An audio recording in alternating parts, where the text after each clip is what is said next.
And then two critical terms that we use in our industry, one more popular, ROI or SOI. ROI is simply return on investment. One of the challenges and one of the reasons why our industry has evolved and continues to evolve is we're constantly up against the reality of, at the end of the day, we're accountable to delivering to the bottom line profitability of the companies we work for.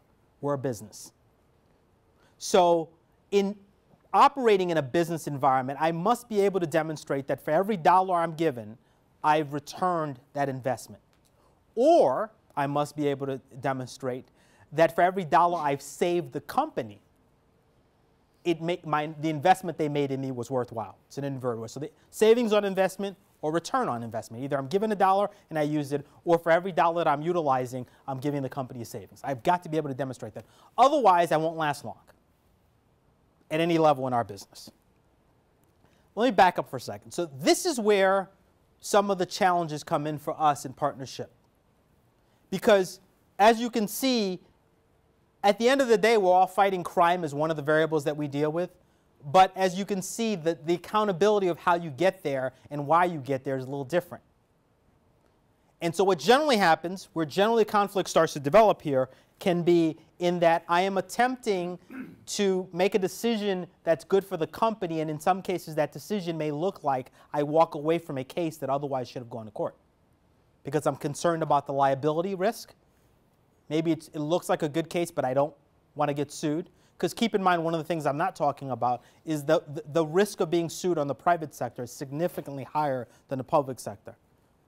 Reasonable cause doesn't translate well in our industry. So go back a little bit in time. How do we both get here? So you've got public sector law enforcement, private sector law enforcement. Well, both have existed basically since the existence of time. If you think about it, if you went back to the beginning of time, you would find yourself in a dynamic where at some point you had to have some sort of a policing body. Generally that was militia and military early on. And you had to have some sort of private protecting your assets, however you protected whatever your assets, whether they were whatever company assets you had or even your family assets. You had private, public. But the emergence of our industries, both industries, starts to happen for law enforcement in the 1600s, for retail in the 1800s. Law enforcement in the 1600s is actually when the first, in the United States, by the way, I'm talking US right now because it does differ if you go abroad. The first sheriff's office opens up in New York City in the early 1600s. That's the first organized police body in which taxpayer money is funding it. Prior to that, a lot of it was done through military. One of the more popular terms at that time were night watch programs, which were designed to protect burglaries and robberies at that time. The modern police department, one of the first modern police departments actually opened up in Boston, Massachusetts years ago. Well, it was the first one. Is in the early 1800s. And then that was the development of taxpayer-funded modern police departments that we know and operate in today. Public side. Private side. Private side also starts to explode in the 1800s.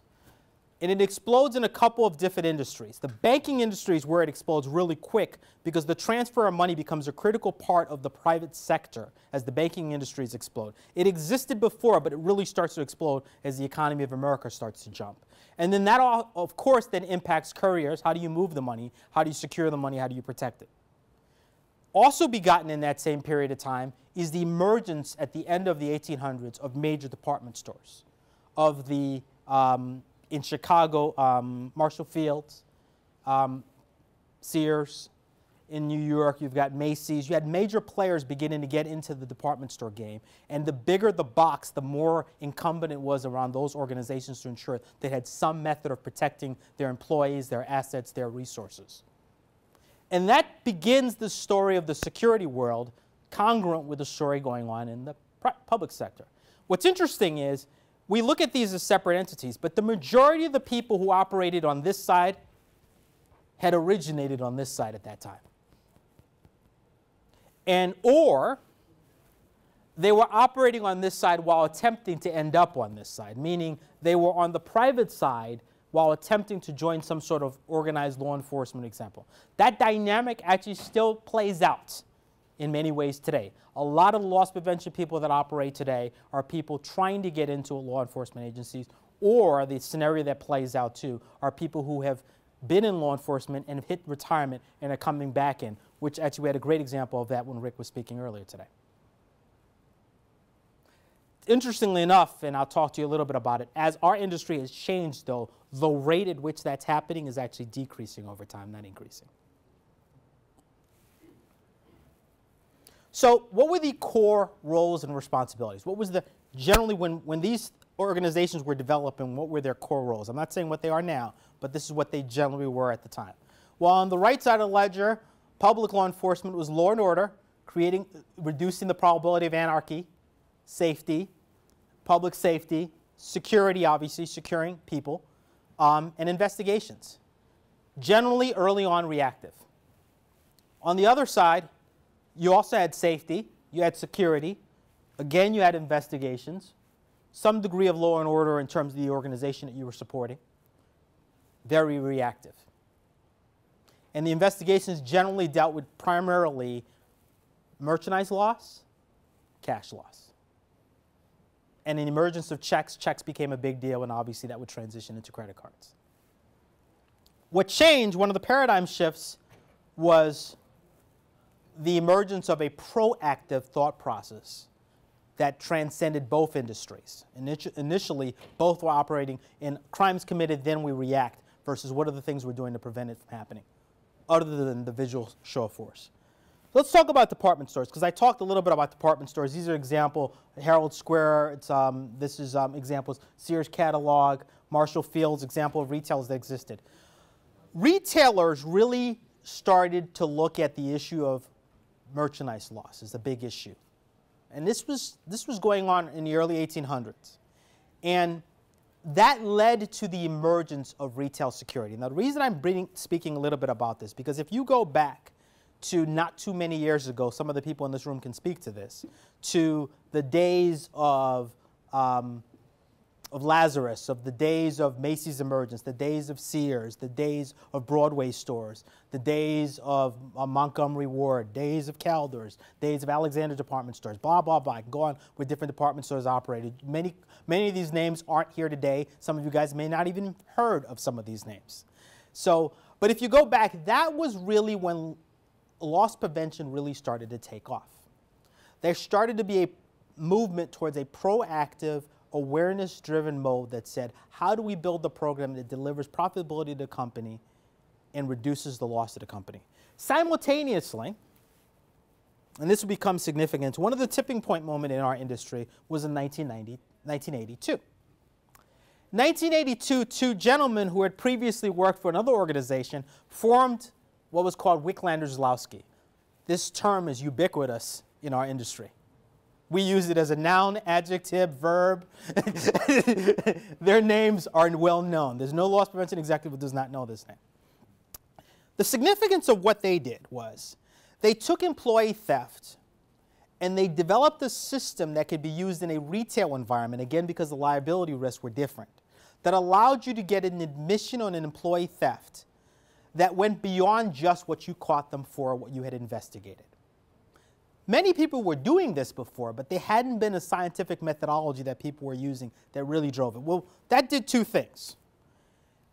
It created a scenario in which we could better quantify what employee theft really looked like. Because previously, you caught an employee for $100, you'd been watching him for weeks, so maybe you knew that they hit you for another $300, total case value $300. Maybe you got a little bit more in the admission, maybe it was worth $500. You wrote the case up and documented $500 recovery.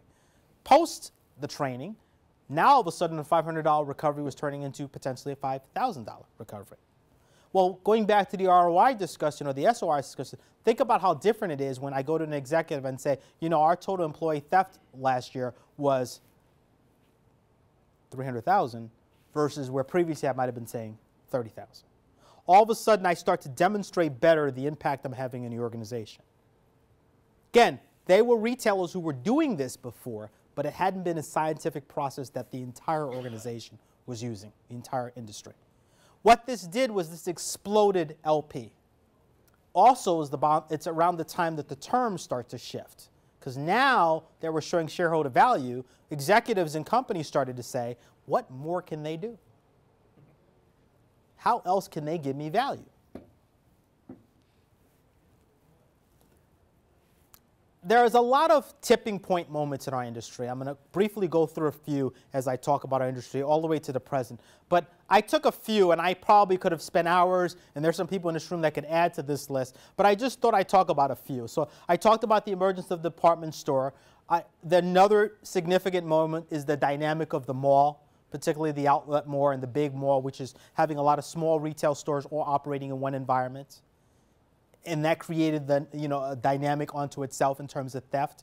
We talk a lot about ORC. One of the keys to ORC is they literally run up and down a highway, stealing, utilizing everything. So that builds off of the clustered retail environment. It was the same problem department stores were having, but now was happening in an entire mall environment. Another significant moment was the emergence of communication methodologies like pagers, cell phones, the digital fence, which you've heard a lot about around eBay, et cetera. I want to be positive here because eBay does a lot to help us in our industry, but it was utilized early on as a digital fence, Craigslist, et cetera. The active shooter concept, which is one of the things that Columbine's probably one of the early examples that many of you guys will recognize. The concept that somebody can go rampant with a gun in an environment created a new dynamic around public safety and a new need for partnership between law enforcement and private sector.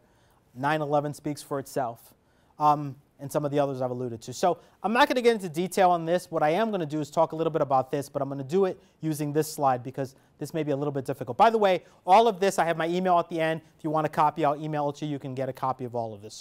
And I have it in PDF or a PowerPoint, so you can get it either way. So this gives you an outline. Again, this is just one version. Our industry has a lot of different versions, but it gives you an outline of some of the things we do. So I bucketed this in one of 6 categories for the article that was written in 2009.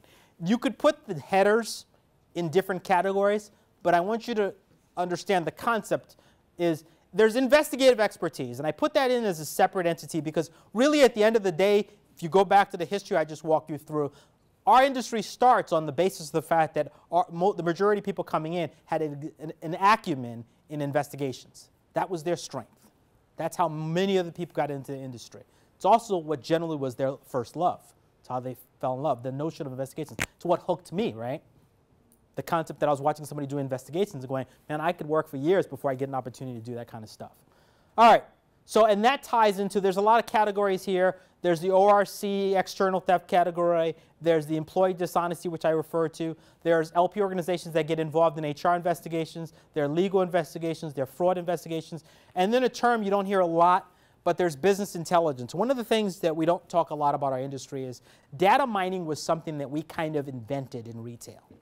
The concept of drilling into data was how we would generally identify employees stealing. When I started in retail, you didn't use computers. You got a big stack of paperwork, and you'd sort through to find the voids or the line items or all the potential things somebody stole. And all of that was information that had been mined using different data mining sources. Then you have inventory risk, and I talked a little bit about this, not going to go into a lot of detail. You have shrink risk, which is losses. Shrink in our industry is just as simple as what our books say we own versus what we really own, and the difference in our industry. You have financial risk, and that everything goes from point of sale, which is where we sell our product, to treasury, banking issues, to accounts payables, accounts receivables, to all of that. Employee embezzlement included in that.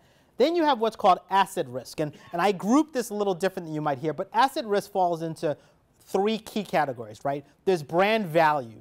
Brand value means what happens when product is diverted or counterfeit. Counterfeit is obviously forged product. Diverted product is legitimately produced through one of your factories, but you didn't authorize that product production. Diverted product. Event security is part of brand protection. The image of the company is part of brand protection. Then you've got human capital, which is the people component, which the most important component, which deals with safety, public safety, workers' comp, general liability, executive protection, general security, workplace violence, which goes back to the active shooter scenario, corporate responsibility, which goes back to the things that we do to help our community. Many organizations are actively engaged in corporate responsibility projects. You've got property, which goes back to physical security of buildings, high-value product, supply chain, logistics. This is the asset category. You've got enterprise risks, and I'll be brief on this one, but it's crisis management, business continuity, disaster recovery, regulatory compliance, which is everything from CTPAT to CTPAT to, I'm drawing a blank right now, the CTPAT, you've got payment card industry compliance issues, et cetera.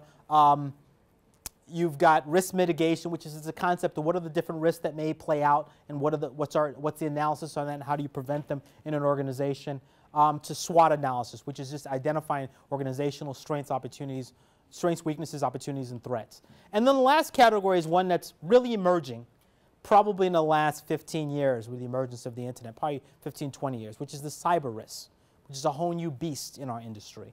And the cyber risks are digital crimes, cyber crimes, everything from cyber attacks to cyber theft. You have some LP organizations for which this department falls in their world. You have most of the organizations where this is a separate department, part of the IT, but there's a strong partnership between the two worlds, et cetera. You've got server risk, and you've got e-commerce as a beast unto itself.